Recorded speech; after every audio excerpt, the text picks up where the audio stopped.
Jerônimo Savonarola, o precursor da Grande Reforma, 1452-1498.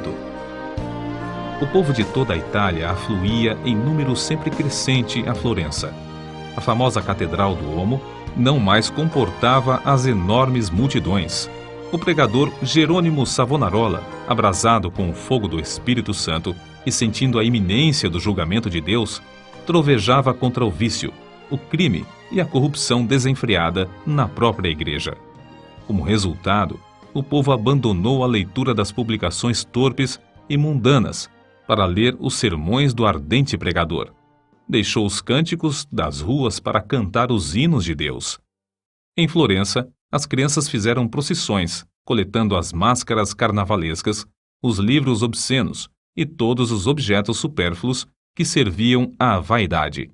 Com isso, formaram em praça pública uma pirâmide de 20 metros de altura e atearam-lhe fogo. Enquanto o monte ardia, o povo cantava hinos e os sinos da cidade dobravam em sinal de vitória. Se o ambiente político fosse o mesmo que depois veio a ser na Alemanha, o intrépido e devoto Jerônimo Savonarola teria sido o instrumento usado para iniciar a Grande Reforma em vez de Martinho Lutero. Apesar de tudo, Savonarola tornou-se um dos ousados e fiéis arautos que conduziram o povo à fonte pura e às verdades apostólicas registradas nas Sagradas Escrituras. Jerônimo era o terceiro dos 7 filhos da família. Nasceu de pais cultos e mundanos, mas de grande influência. Seu avô paterno era um famoso médico na corte do Duque de Ferrara, e os pais de Jerônimo planejavam que o filho ocupasse o lugar do avô.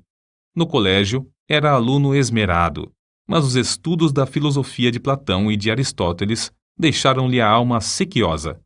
Foram, sem dúvida, os escritos de Tomás de Aquino que mais o influenciaram, a não ser as próprias Escrituras, a entregar inteiramente o coração e a vida a Deus.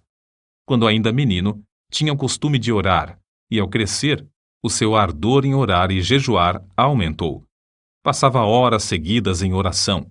A decadência da igreja, cheia de toda qualidade de vício e pecado, e ainda o luxo e a ostentação dos ricos, em contraste com a profunda pobreza dos pobres, magoavam-lhe o coração. Passava muito tempo sozinho nos campos e à beira do rio Pó, em contemplação perante Deus, ora cantando, ora chorando, conforme os sentimentos que lhe ardiam no peito. Quando ainda jovem, Deus começou a falar-lhe em visões. A oração era a sua grande consolação.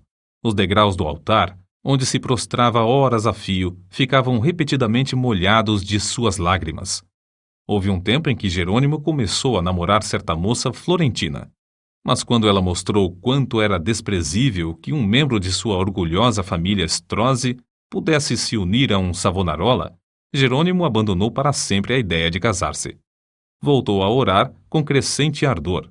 Enjoado do mundo, desapontado acerca dos seus próprios anelos, sem achar uma pessoa compassiva a quem pudesse pedir conselhos, e cansado de presenciar as injustiças e perversidades que o cercavam, coisas que não podia remediar, resolveu abraçar a vida monástica. Ao apresentar-se no convento, não pediu o privilégio de se tornar monge, mas rogou que o aceitassem para fazer os serviços mais vis, da cozinha, da horta e do mosteiro. Na vida do claustro, Savonarola passava ainda mais tempo em oração, jejum e contemplação perante Deus. Sobrepujava todos os outros monges em humildade, sinceridade e obediência, sendo apontado para lecionar filosofia, atividade que exerceu até sair do convento. Depois de passar 7 anos no mosteiro de Bolonha, Jerônimo foi para o convento de São Marcos em Florença. Grande foi o seu desapontamento ao ver que o povo florentino era tão depravado como os dos demais lugares. Até então ainda não reconhecia que somente a fé em Deus salva o pecador. Ao completar 1 ano no convento de São Marcos, foi apontado instrutor dos noviciados e, por fim, designado pregador do mosteiro. Apesar de ter ao seu dispor uma excelente biblioteca, Savonarola utilizava-se mais e mais da Bíblia como seu livro de instrução.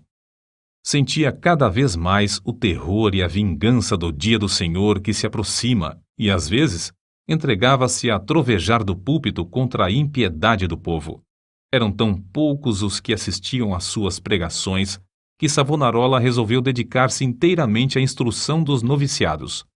Contudo, como Moisés, não podia escapar à chamada de Deus.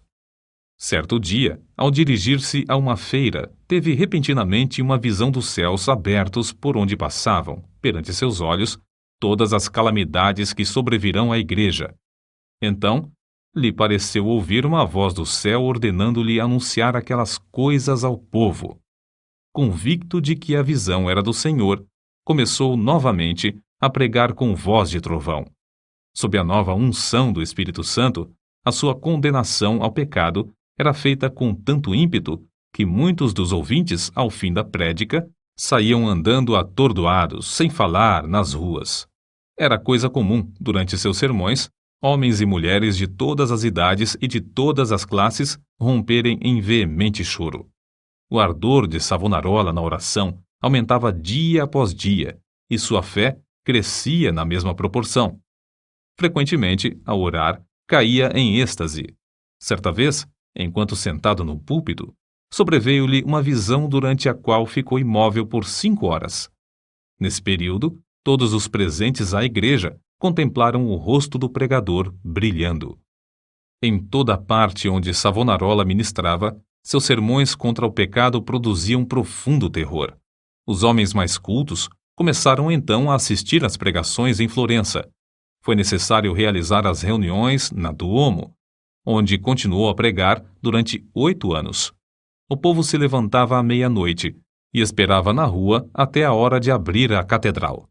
O corrupto regente de Florença, Lorenzo Médici, experimentou todas as formas de abordagem: a bajulação, as peitas, as ameaças e os rogos, para induzir Savonarola a desistir de pregar contra o pecado, especialmente contra a perversidade do regente. Por fim, vendo que tudo era debalde, contratou o famoso pregador Frei Mariano para falar contra Savonarola. Frei Mariano pregou um sermão, mas, pelo fato de o povo não ter prestado atenção à sua eloquência e astúcia, ele não ousou continuar. A essa altura, Savonarola profetizou que Lorenzo, o Papa e o rei de Nápoles morreriam dentro de 1 ano, e assim sucedeu. Depois da morte de Lorenzo, Carlos VIII da França invadiu a Itália, e a influência de Savonarola aumentou ainda mais. O povo abandonou a literatura torpe e mundana para ler os sermões do famoso pregador. Os ricos socorriam os pobres em vez de oprimi-los. Foi nesse tempo que o povo fez a grande fogueira na Piazza da Florença e queimou grande quantidade de artigos usados para alimentar vícios e vaidade. Não cabia mais, na Grande Duomo, o seu imenso auditório. Contudo, o sucesso de Savonarola foi muito curto. O pregador foi ameaçado, excomungado e, por fim, no ano de 1498, por ordem do Papa, foi queimado em praça pública.